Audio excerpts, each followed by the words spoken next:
ये बर्तन तो हमारे ही हैं, लेकिन ये शराब की बोतल हमारी नहीं है। मैंने कभी शराब को हाथ नहीं लगाया। मैंने पूछा, क्या ये लोग ताला तोड़कर अंदर घुसे थे? वो बोला, जनाब दरअसल बात यह है कि ताला मैंने बैठक के सहन वाले दरवाजे को लगाया था। सहन के दरवाजे को मैं बाहर से कुंडी लगा गया था, लेकिन मेरा ख्याल है कि मैं इस कमरे को अंदर से कुंडी लगाना भूल गया था। उसने रात को सारी कहानी सोच ली थी। मैंने कहा, निजामुद्दीन तुम झूठ बोल रहे हो। जो कहानी तुम सुना रहे हो वो बिल्कुल मन गढ़ंत है। तुम्हारे घर में कोई चोर नहीं घुसा। तुम्हारा मकसद कुछ और ही मालूम होता है। तुम्हारी बीवी बच्चे कहाँ हैं? उसने कहा, मेरी बीवी लड़ झगड़ कर मैके चली गई थी। जिस दिन आप उस अजनबी औरत के बारे में तफ्तीश करने हमारे दरवाजे पर आए थे, कुलसूम उसके तीसरे दिन नाराज होकर मैके चली गई थी। मैं एक दफा उसे लेने गया था, मगर उसके भाई मुनव्वर ने मुझे दरवाजे से ही वापस कर दिया। मैंने कहा, घर में कोई बड़ा नहीं था? कहने लगा, आजकल मुनव्वर ही बड़ा बना हुआ है, उसके सामने किसी की नहीं चलती, वो बदमाशी पर उतर आता है। मैंने पूछा, वो शादीशुदा है? वो बोला, हाँ, उसकी 2 साल पहले शादी हुई थी, बच्चा कोई नहीं। मुझे ख्याल आया कि कहीं उसने रात को अपने साले को घर न बुलाया हो, या शायद उसका साला जबरदस्ती घर में घुस आया था और उसने गलत बयानी करके पुलिस को बुला लिया ताकि उस पर चोरी का केस बन जाता, या वो पुलिस के साथ मुकाबला करते हुए मारा जाता। मैंने उससे उसके ससुराल का पता ले लिया और उसे ताकीद की कि वो शाम को पुलिस स्टेशन आकर अपना तहरीरी बयान नोट कराए। नीज ये भी कहा कि झूठ बोलना उसके हक में अच्छा नहीं होगा, मगर वो मेरी ताकीद के बावजूद पुलिस स्टेशन नहीं आया। अगर आ जाता और सच बोल देता तो शायद बच जाता। अगली सुबह इतला मिली कि गुज़श्ता रात किसी ने उसे कत्ल कर दिया था। इतला देने वाले उसके पड़ोसी थे। मैं फौरन चंद आदमी लेकर वकुआ पर पहुंच गया। उसे किसी तेज धार आले से कत्ल किया गया था।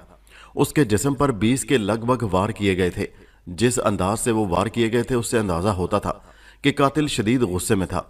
चंद वार करने से उसका गुस्सा ठंडा नहीं हुआ था, इसलिए वो वार पे वार करता चला गया था। चूंकि रात को पड़ोसियों ने किसी किस्म की चीखों की आवाज नहीं सुनी थी, इसलिए मेरा अंदाजा ये था कि इब्तदाई चंद वार ही मोहलिक साबित हुए थे और निजामुद्दीन को चीखने की मोहलत ही नहीं मिली थी। दूसरा अंदाजा मैंने ये लगाया कि कातिल वही शख्स था जिसका गुज़श्ता रात पुलिस से मुकाबला हुआ था।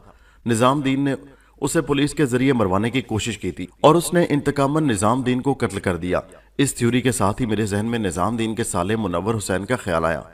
वारदात की खबर सुनकर निजामुद्दीन के कई रिश्तेदार मौका पर पहुंच गए थे, मगर उनमें मुनव्वर हुसैन शामिल नहीं था। मैंने एएसआई को ज़ाब्ते की कार्रवाई मुकम्मल करने के लिए कहा और हवलदार को साथ लेकर मुनव्वर हुसैन की तलाश में रवाना हो गया। उसका घर वहां से ज्यादा दूर नहीं था। दस्तक के जवाब में नौजवान औरत ने दरवाजा खोला। उसने रेशमी जोड़ा पहना हुआ था और खूब बनी संवरी हुई थी। उसके नकूश मोटे थे और कम पढ़ी लिखी लगती थी। मैंने कहा, हम मुनव्वर हुसैन से मिलने आए हैं, उसको बाहर भेज दो। औरत ने कहा, वो तो घर पर नहीं, ड्यूटी पर गया हुआ है। आपको उससे काम क्या है जी? मैंने पूछा, कहाँ काम करता है वो? औरत का लहजा देहातियों जैसा था। बोली, पराचा साहब की बसों का सुपरवाइजर है। कभी सरगोदे, कभी लायलपुर और कभी झंग मुखियाने पहुंचा होता है। हर वक्त चक्कर में ही रहता है, घर में टिकने का मौका ही नहीं मिलता उसको। मैंने पूछा, तुम उसकी बीवी हो? वो कहने लगी, आहो जी। उसके होठों पर शर्मीली मुस्कुराहट नमूदार हो गई और वो थोड़ी सी दरवाजे की ओट में हो गई। तभी अंदर से किसी औरत ने आवाज लगाई, नी माजदा, कौन है दरवाजे पे? माजदा नामी औरत ने जवाब दिया, माँ जी, पुलिस वाले हैं, मुनव्वर का पूछ रहे हैं। बोलने वाली औरत गालिबन माजदा की सास थी। वो जूतियां घसीटती हुई दरवाजे पर पहुंची और बोली, कौन हो तुसी? मुनव्वर नल की कम है? हवलदार ने कहा, लो जी, कर लो गल, माँ जी को हमारी वर्दियां भी दिखाई नहीं दे रही। औरत ने हाथ नचाकर कहा, दुर फिटे मुंह, औतरा ना होवे थे, अजय ते 12 नहीं बजे।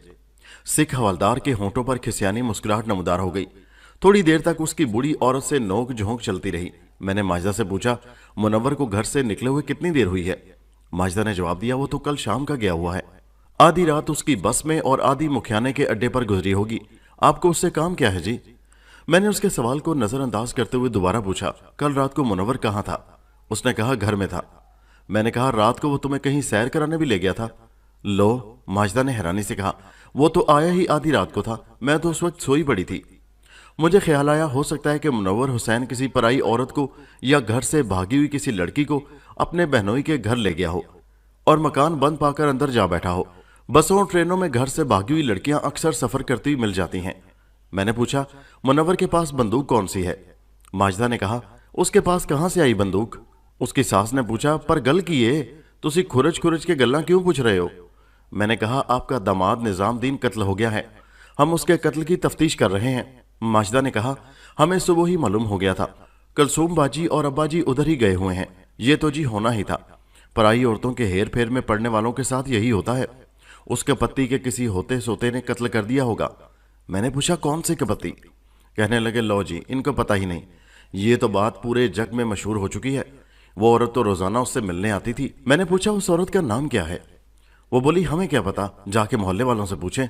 بوڑھی عورت نے کہا، چلنی کڑیے، دروازہ بند کر، اور کھڑاک سے دروازہ بند کر دیا۔ حوالدار نے کہا، ملک صاحب، یہ تو معاملہ ہی کوئی اور لگتا ہے، پتہ نہیں نظام دین نے کون سی عورت سے یاری لگا رکھی تھی۔ میں نے کہا، وہی ریشمی چادر والی نہ ہو؟ نظام دین تو کہتا تھا کہ اسے اس عورت کا نام بھی نہیں معلوم۔ ہم نے ایک تانگا پکڑا اور بس کے اڈے پر پہنچ گئے۔ چھوٹے سے بکنگ آفس کے سامنے ایک ٹائم کیپر رجسٹر لیے ہوئے بیٹھا تھا۔ میں نے اس سے پراچا ٹرانسپورٹ کے منور حسین سپروائزر کے بارے میں پوچھا۔ اس نے جواب دیا، سپروائزر کو تو میں نہیں جانتا، اس نام کا ایک کنڈکٹر ضرور ہے، وہ ادھر کینٹین میں بیٹھا ہوگا، اس کے بال گھنگریالے ہیں۔ کینٹین میں 10-12 آدمی بیٹھے ہوئے تھے، ان میں گھنگریالے بالوں والا ایک ہی تھا، اس کا رنگ سانولا تھا اور اس نے گلے میں مفلر لپیٹ رکھا تھا۔ ہمیں دیکھ کر وہ لوگ لمحہ بھر کے لیے خاموش ہو گئے۔ میں نے گھنگریالے بالوں والے سے پوچھا، منور حسین تمہارا نام ہے؟ اس نے جواب دیا، ہاں جی۔ اس کے چہرے پر ہلکی سی پریشانی نمودار ہو گئی۔ کیا بات ہے؟ اس نے پوچھا۔ میں نے اس کے